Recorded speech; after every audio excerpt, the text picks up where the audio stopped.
To prepare your table for decanting service, place 2 underliners for the decanter and for the bottle in a place that is out of the way of the guests. The third underliner should be placed within reach of the host so that they may inspect the cork after it's removed. Glasses should be placed just above the knife.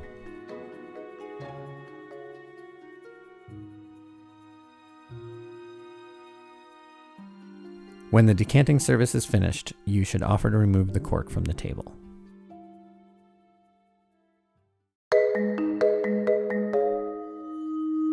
Mise en place translates to everything in its place and is imperative for a smooth and elegant service. This practice ensures you have all the tools and service items ready to go to prepare the wine for its best expression.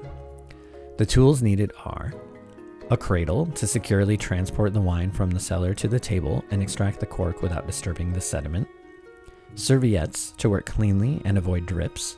There should be a minimum of 3, 1 to line the cradle if needed, 1 to help extract the cork and wipe the bottle lip, and 1 for pouring from decanter to glass. A wine key to remove the cork. This can be a waiter's friend for a younger wine or a Durand or Osso for an older wine. If decanting an older bottle with sediment, a light source will be needed to illuminate the approach of solids in the shoulder of the bottle while decanting. 3 underliners are required for the table, especially in a restaurant that has table pads and tablecloths, which can make bottles tippy. 1 for the decanter, 1 for the bottle, and 1 to present the cork on. Glassware should be marked on the table before approaching with the rest of the decanting mise en place. Last but not least, a decanter. They come in many styles, shapes, and sizes, so select the most appropriate one for the current situation.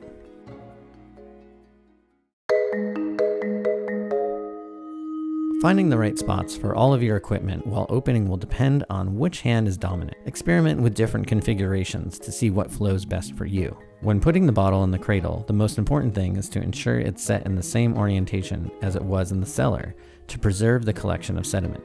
Cut the foil below the lower lip of the bottle, keeping the bottle in its original position by cutting in a semicircle below and above around the neck. 1 final cut up the side towards the top of the bottle can aid in a clean removal.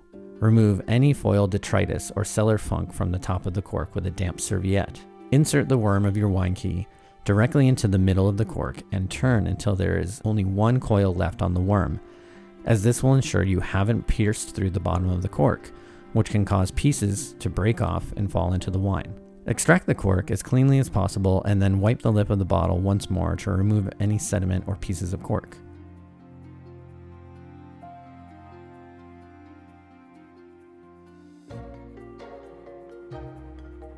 Remove the cork from the wine key and present it to the host.